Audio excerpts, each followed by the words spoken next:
I met Regina on a clear, fresh New England summer day.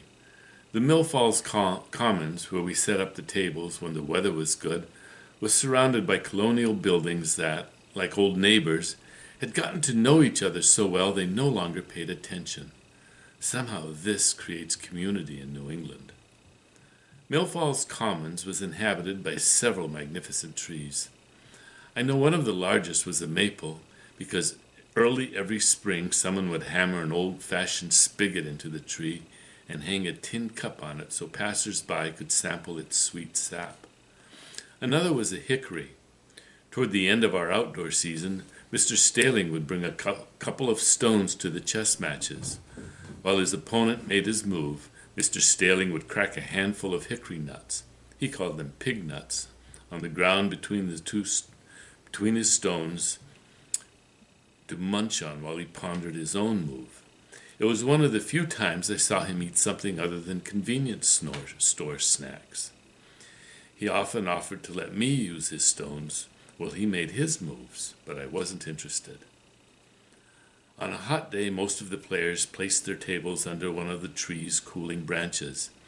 But like cats in a crowded room, we spread ourselves out at comfortable distances from one another. Accordingly, I, as both the youngest and newest player, usually sat in the bright summer sunlight.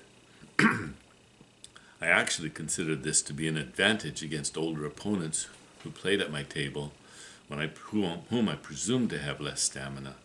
Besides, I loved watching the clouds overhead metamorphose.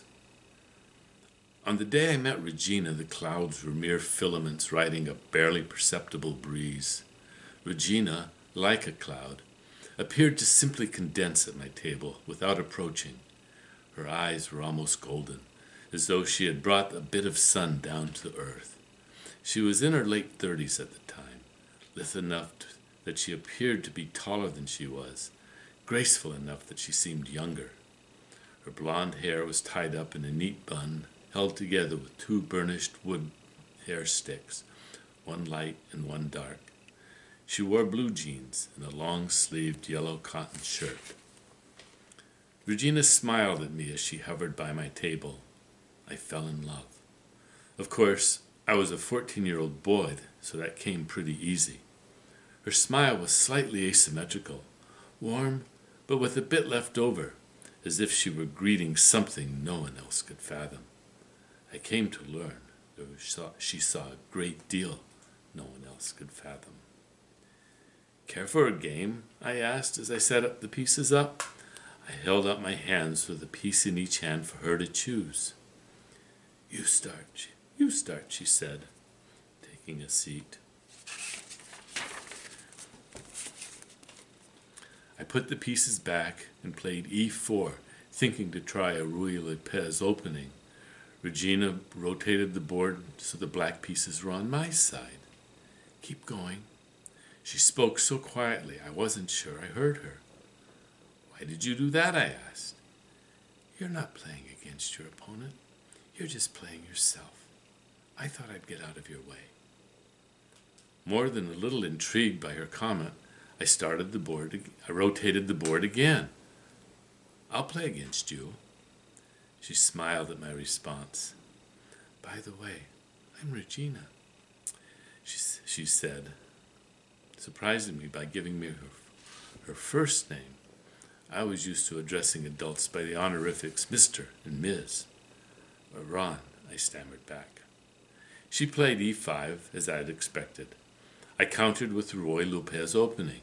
She followed with a well-thought-out martial attack, and we concluded with a draw. "You're pretty good," I told her. "I used to play." She took one of my plastic pieces into her hand and examined it carefully, slowly twirling it around, as if she even needed to inspect the seam where the plastic was glued together. She held the piece as if it were a delicate crystal. "Did you have a set like this one?" I asked. "No, mine was wooden, maple, and walnut." "That must have cost a bundle." Regina smiled almost shyly. "No, I carved the pieces myself." "Do you still have it?" I wasn't above wagering with her for a nice set. I think she understood my intent. Sorry, I think I lost it somewhere. She continued to study my pawn. I enjoyed making them, but I must admit your pieces may be stronger under your guidance than mine ever were under mine. You could be a very strong player. I didn't want another adult telling me I should try harder. Another game, I asked, trying to change the subject. That's not necessary. We can just talk.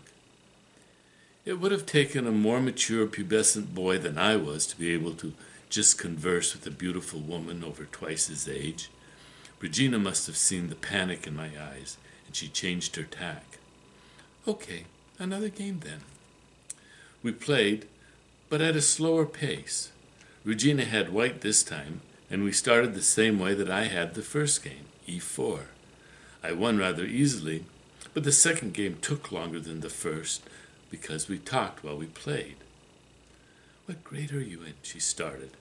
And then she asked me whether I liked school, where I lived, what I was interested in, and so on.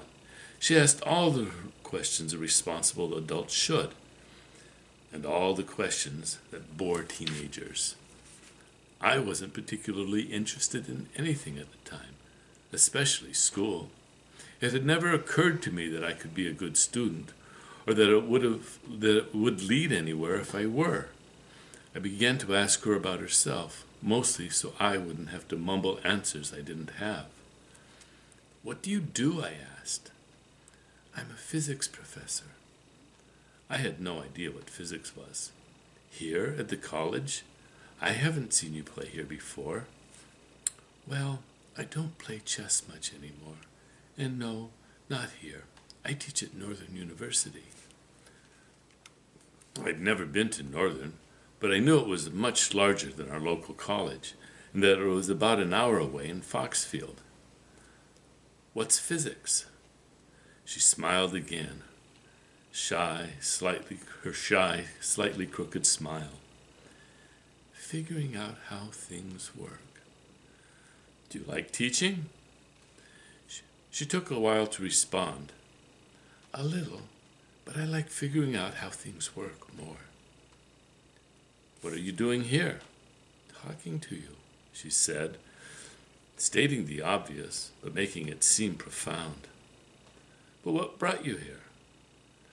I don't know. She paused, but I didn't enter her silence.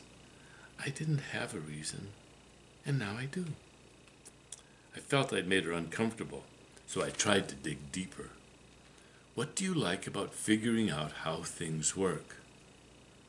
I study time. Time? What have you learned about time? I've learned